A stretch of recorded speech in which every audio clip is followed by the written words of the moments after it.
el cristiano fiel y verdadero, y también el obrero de valor, y la iglesia esposa del Cordero estarán en los brazos del Señor. No habrá necesidad de la luz, el resplandor, ni el sol dará su luz, ni tampoco su calor. Allí llanto no habrá, ni tristeza ni dolor, porque entonces Jesús, el Rey del cielo, para siempre será consolador. No habrá necesidad de la luz, el resplandor, ni el sol dará su luz, ni tampoco su calor. Buenos días, hermanos. Hoy día es un día muy especial. Estamos iniciando la Semana Santa y en este día, primer día de la semana, todas las personas del mundo secular andan con sus palmeras. ¿Por qué? Porque estamos festejando el día del Domingo de Ramos.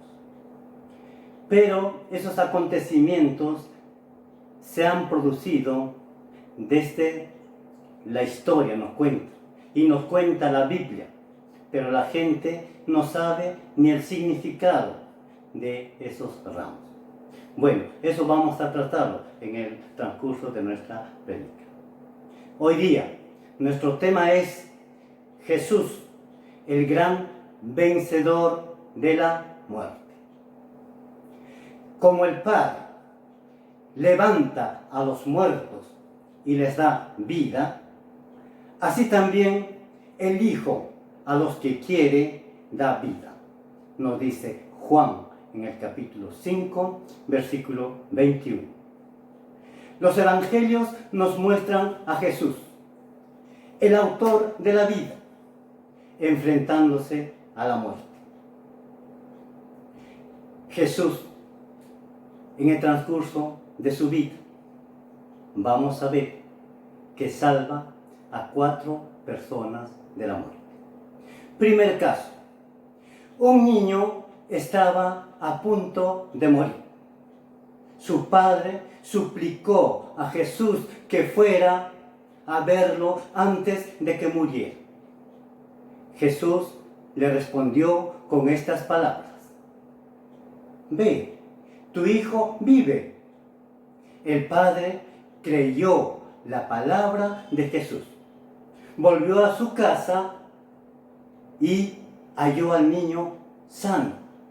Nos dice Juan en el capítulo 4, versículo 46 al 53. Segundo caso. Jesús iba a la casa de un príncipe de la sinagoga, que tenía una hija de 12 años, gravemente enferma. Pero en el camino, el padre recibió este terrible mensaje: tu hija ha muerto, le dijeron sus siervos. ¿Para qué molestas más al maestro? Jesús le tranquilizó, como todo buen médico, y le dijo al padre: tranquilo, y continuaron su camino. Al llegar, halló a la niña muerta en la cama, y tomándole la mano le dijo: niña, a ti te digo, levántate. Y ella se levantó. Nos cuenta Marcos en el capítulo 5, versículo 35 al 41. Llegando a una ciudad, se encontró con un cortejo fúnebre, un entierro. El muerto era un hijo único de una viuda. Jesús se acercó y dijo a la madre: no llores. Luego tocó el féretro y con autoridad dijo: joven, a ti te digo, levántate. Y resucitó el muerto. Nos dice Lucas en el capítulo 7, desde el versículo 12 al 15. Cuarto caso. Uno de los amigos de Jesús estaba enfermo y murió. Y cuando Jesús llegó, el muerto estaba en la tumba. El muerto estaba enterrado desde hacía 4 días. Jesús ordenó quitar la piedra que cerraba el sepulcro y exclamó: Lázaro, ven fuera. Y el que había muerto salió con los pies y las manos atadas y él envuelto en un sudario el rostro. Desatadle y dejadlo ir, ordenó Jesús. Nos dice Juan en el capítulo 11, versículo 39 al 44. Después de estos acontecimientos y haber sanado a muchos enfermos y haber resucitado muchos muertos, Marcos nos dice en el capítulo 11, desde el versículo 7, desde el 7 hasta el 9, nos dice Marcos que una gran multitud se había apiñado a las inmediaciones de Jerusalén. ¿Por qué? Porque venía Jesucristo, el Hijo de Dios, el Mesías, que había sido prometido al pueblo de Israel. A lo largo de su vida pública, ya había entrado a Jerusalén discretamente, mezclándose entre la gente, pero esta vez Jesús encabezaba el cortejo. Envió a sus discípulos a buscar un asno, un pollino, donde ningún hombre jamás había montado. Pusieron sus discípulos sus vestidos encima del animal y Jesús se sentó en él. Los discípulos y los que estaban allí para festejar la Pascua judía extendieron sus mantos sobre el camino. Algunos cortaban palmeras y los echaban en el camino de Jesús. Esta era una costumbre de aquella época, una costumbre para honrar a un rey. Voces de gozo y bienvenida salían de la multitud. Jesucristo fue proclamado Rey y Mesías del pueblo. La profecía de Zacarías en el capítulo 9, versículo 9, se había cumplido.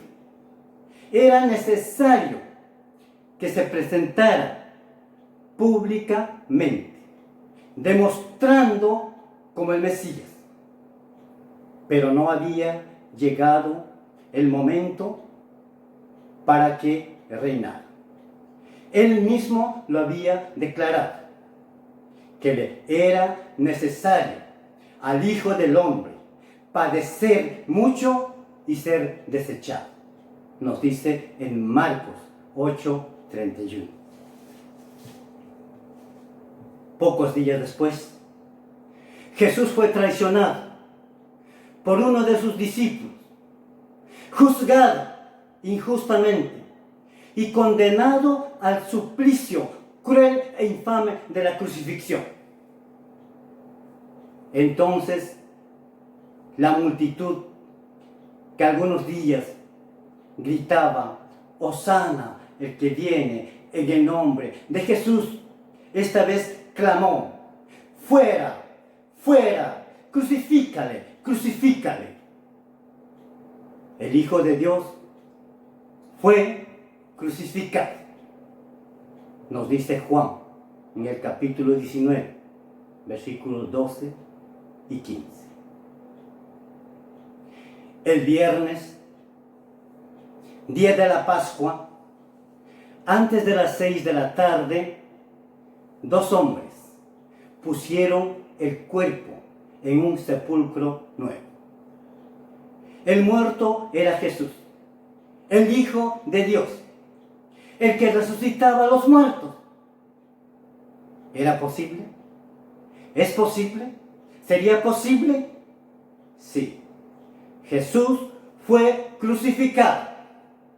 Pero aunque los hombres son responsables de su muerte, en realidad Él entregó su vida. Nadie me la quita, sino que yo de mí mismo lo pongo, dijo Jesús en Juan capítulo 10, versículos 17 y 18. Después de haber resucitado a otros, el Hijo de Dios también entró en el dominio de la muerte. Pero si entregó su vida, tenía el poder para volverlo a tomar. Nos dice Juan en el capítulo 10, versículo 18. En efecto, el domingo en la mañana la tumba estaba vacía. Jesús había resucitado. Jesús resucitó, venció a la muerte y así quitó al diablo su terrible poder. Nos dice Hebreos en el capítulo 2, versículos 14 y 15. Es una victoria sin precedentes, un triunfo definitivo. Un día, al oír la potente voz del Hijo de Dios, a su voz de mando, los cuerpos de los creyentes convertidos en polvo resucitarán. Nos dice Primera de Tesalonicenses capítulo 4, versículo 16 al 17. La muerte no podrá retenernos,